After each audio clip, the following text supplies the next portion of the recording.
Hey y'all, that's blurry. I'm trying to get a good angle. Okay. Hey y'all, so this is story time. No, it's loud. I got the kids. Like I said, it's nighttime, so my fiance is at work. All right, so I am going to tell y'all the time that I got raped, and the police, of course, did nothing about it because the neighborhood that I was in. So it started with me meeting someone on Moco Space. Yeah, social media. So what we did, I'm not going to say the guy's name, but I do know I talked to him for a few days, Demarion, and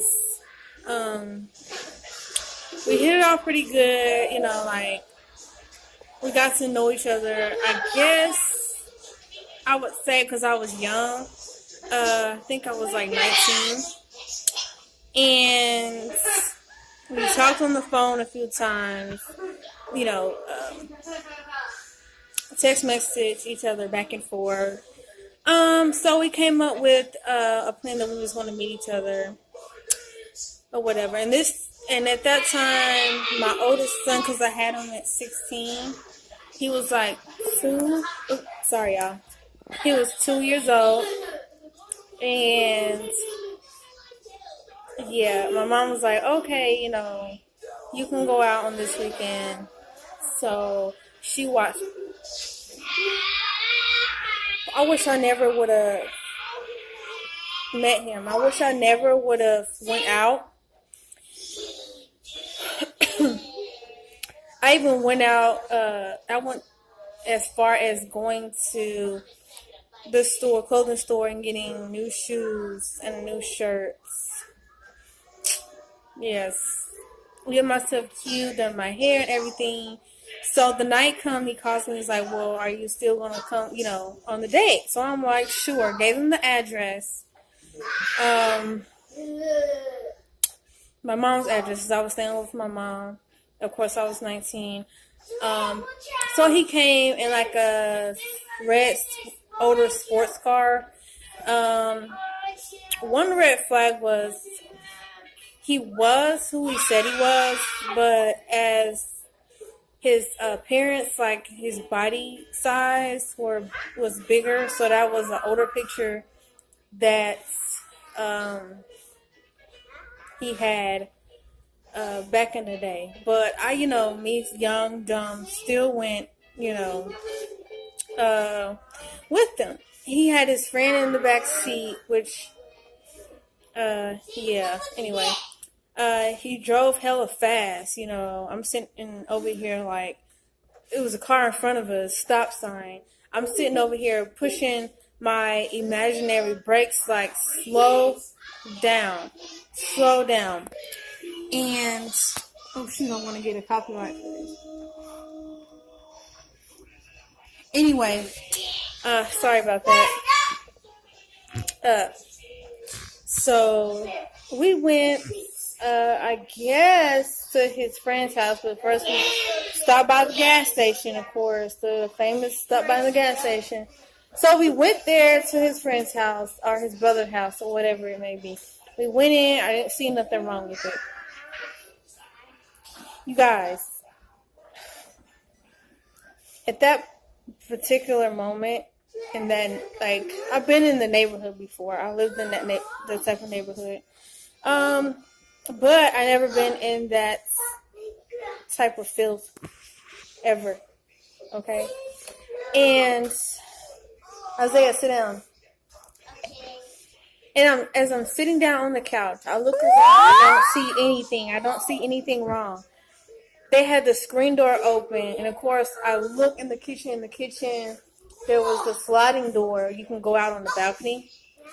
And mind you, it's so cluttered and jumped up with things. Clutter. I should have knew something was up. So I'm sitting on the couch. I look at the window. I see a little bug crawl. I didn't think nothing of it. I'm thinking like, oh shit, they had the screen door open, so something might have, came in.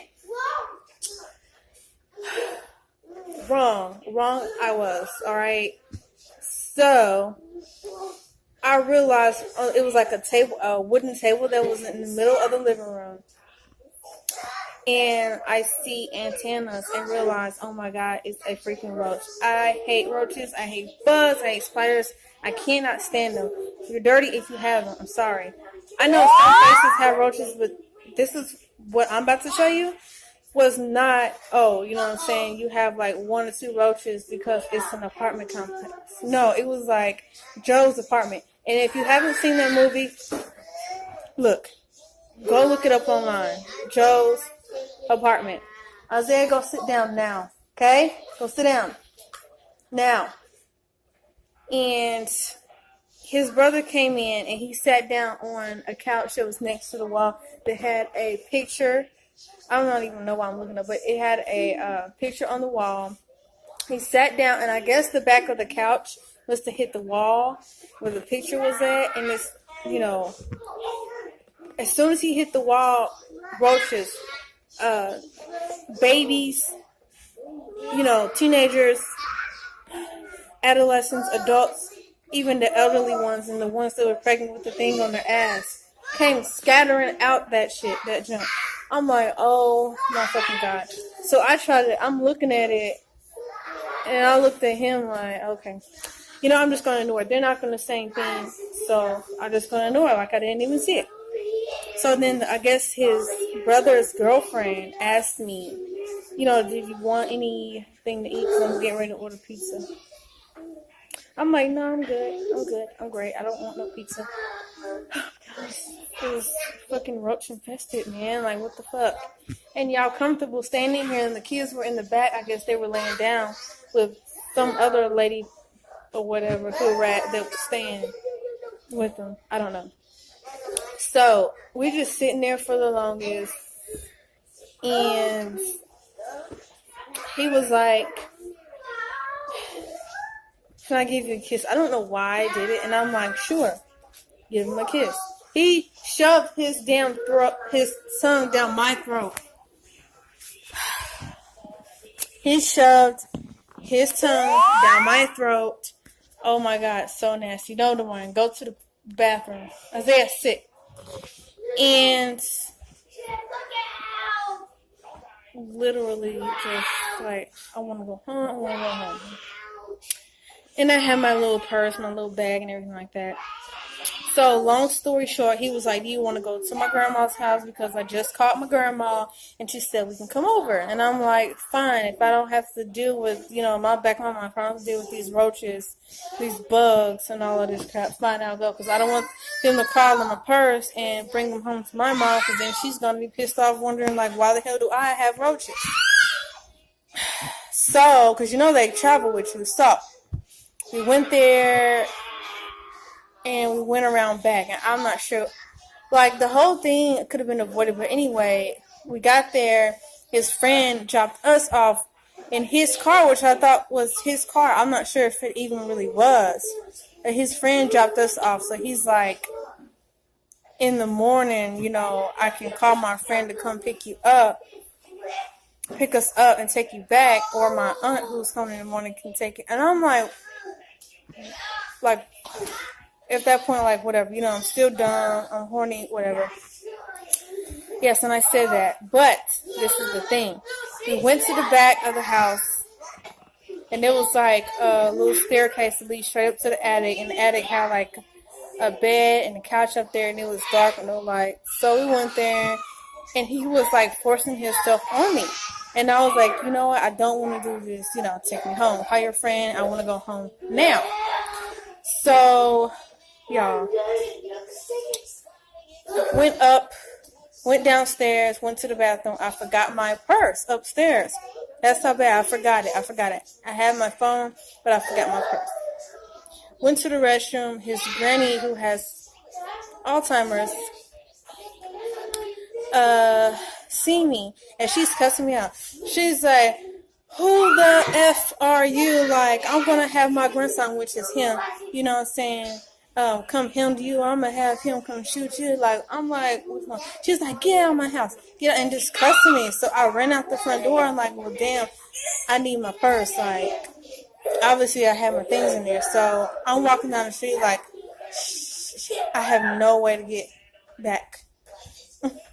So he comes and get me, and I'm like, dude, I want to go fucking home. Your grandma just kicked me out. He was like, well, she doesn't know. I told her who you were, and she can't remember because she has all.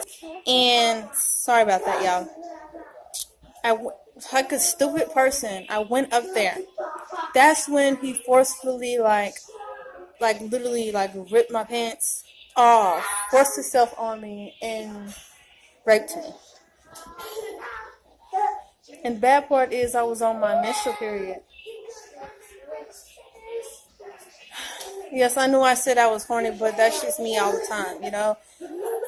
And I just came to have a good time, like watch a movie. Of course, I was on my menstrual, so I wasn't going to do anything. So he raped me, yes. And good thing that I was on my period because...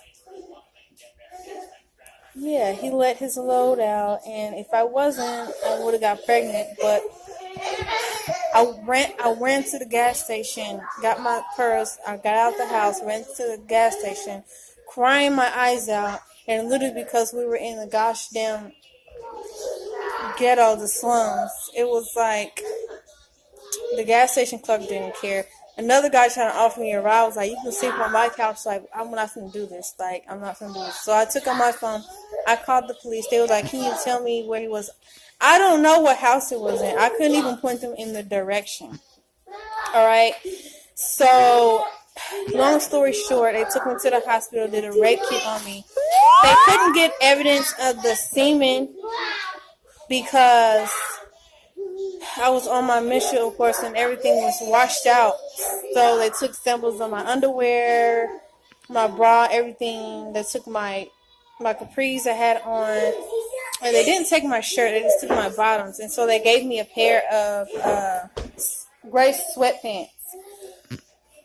They gave me a morning after pill, you know, just in case. Took that. I was literally in the room, like in the bathroom in the hospital, vomiting because I like throwing up because I felt that's how scared and mad I was and just exhausted. At this point, it's like 3:00 in the morning, and my mom was blowing on my phone. I can't call her because at the time I'm still 19 now, I'm still a teenager, and I'm scared of what she's gonna do. And at the time, I could have called my ex, who is now my fiance.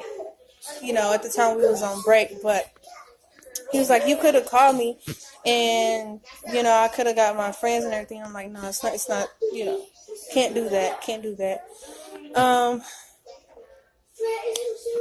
But yeah, then when they got all the information, they gave me a cab home. My mom was like, she was really almost in tears. It's like, you were raped, because she seen the wristbands that I had on and everything. So I just went in the room, told her what happened. I went to sleep because I was up literally all night, and it's like 7:00 in the morning now. And don't do that. I went to sleep. My mom was like, the detective is on the phone and she wants to bring you down to the precinct to get your statement. So they gave me a cab to pick me up, and I go into this room. It's really cold. I'm exhausted. Made a statement of who he was. You know how they print out a face and everything like that to show you. I'm like, that's him right there. They was like, okay, they're gonna give. You know, they have to get my phone, go through my phone, upload all the information and things like that. You guys be quiet. And just, it was just awful. It was awful. Then they were like, well, you know, call him. So I had to sit there, call him, you know. They're over there whispering like, ask him this, ask him that, like, please do that. And you know, because I said that, you know, at the time I didn't really know because I was so, you know how when something traumatic happened to you, you can't think right then and there. And one of the questions they were like, was anybody else there? And at the time, I forgot all about his grandma because my mom was on, oh my God, this just happened to me. And he literally had a gun right there and something worse could have happened to me. I was like, no, nobody was there. And then when they had him on the phone, he was like, oh yeah, you know what I'm saying, my grandma this. And they looked at me like, okay, now you're lying. And then when I hung up, they was like, you sure? Because we were thinking that you had consensual sex with him and you didn't like it, and now you're calling rape on him. I'm all like, are you shitting me right now? So, long story short, I was raped back in 2011, and my gosh, you guys, I should have went to therapy, but I didn't. But anyway, part 2 is coming up next. So like, comment, and subscribe to my channel. What do you think about that? All right, bye guys.